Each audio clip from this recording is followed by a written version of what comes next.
This March 3rd video shows civilian vehicles being fired on while fleeing the occupied Ukrainian village of Motizhin. Located outside of Kyiv between Motizhin and Yasna-Horodka, a roughly 4-mile stretch of road served as a crucial but perilous escape route from incoming Russian forces. Local police said 37 civilians died here between late February and the end of March. The Wall Street Journal analyzed videos, photos, messages posted to social media, and weapon debris. We interviewed multiple people in the village and reviewed phone calls between residents. We didn't account for all of the deaths, but we found evidence from a few key incidents that give a window into how a 4-mile stretch of road became one of the most blatant examples in the war of Russian soldiers attacking civilians attempting to flee. One man who made it through the road in March, Yuri Supernenko, recalled the horror. Як тільки ми виїхали із села, це була дорога смерті. Від Мотижина до Ясногородки. Це було просто жахіття. There are 3 main routes in and out of Motizhin. During the first week of the war, the 2 roads to the north became the site of many civilian killings as they tried to flee Russian forces pushing south.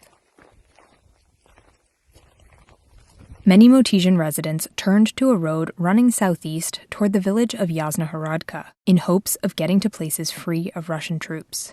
But this southern route would become just as perilous throughout the month. The stretch of road closer to Yasna-Horodka is where many civilians were attacked. On March 3rd, a caravan of 3 evacuating vehicles were fired on here.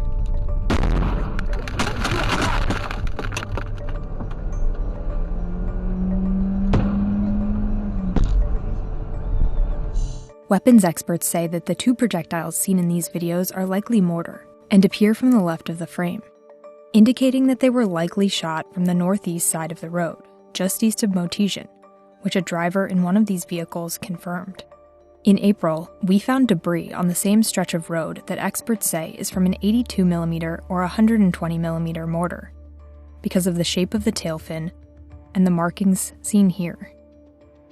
These types of mortars can be fired from roughly 2 to 5 miles away. We found evidence of heavy Russian military activity in that range throughout the month.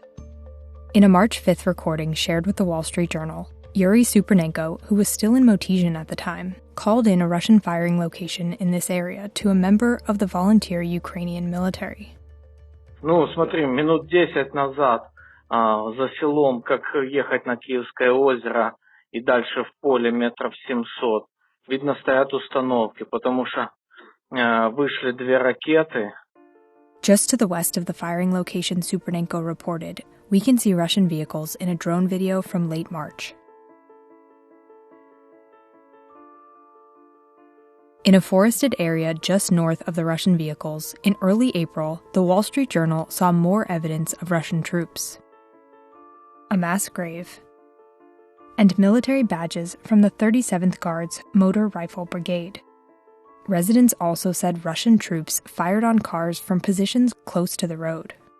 The Russian embassy in Washington, D.C. didn't respond to requests for comment. The Kremlin has said previously it is not targeting civilians. On March 7th, a message posted in a Motizhin Telegram group warned of a roadblock. That same day, a civilian named Oleg Moskalenko, who was traveling towards Motizhin, was taken captive at a checkpoint, according to his daughter. His car was left on the road. Rocks, likely used to block the road, are visible in videos filmed in the days that followed. Moskalenko's friends and family used the Find My Phone tool to track his phone. The last coordinates point to a line of trees along the road. Moskalenko's daughter said that he was questioned about being a member of the Ukrainian forces and beaten. He was eventually released by the Russians and is now recovering in a German hospital. We can still see Oleg's car on the road in a March 10th video filmed by evacuees. We also see another car abandoned nearby, suggesting more civilians were captured or fled. On March 16th, a news video shows a 3rd car that's been abandoned, a damaged red station wagon with a white cloth tied to a side mirror, and a sign in the windshield that reads children in Russian and Ukrainian. Near the vehicle, Ukrainian soldiers discover the dead body of a local man. Facebook messages reveal that a woman driving in the car was rescued and taken to the hospital with injuries.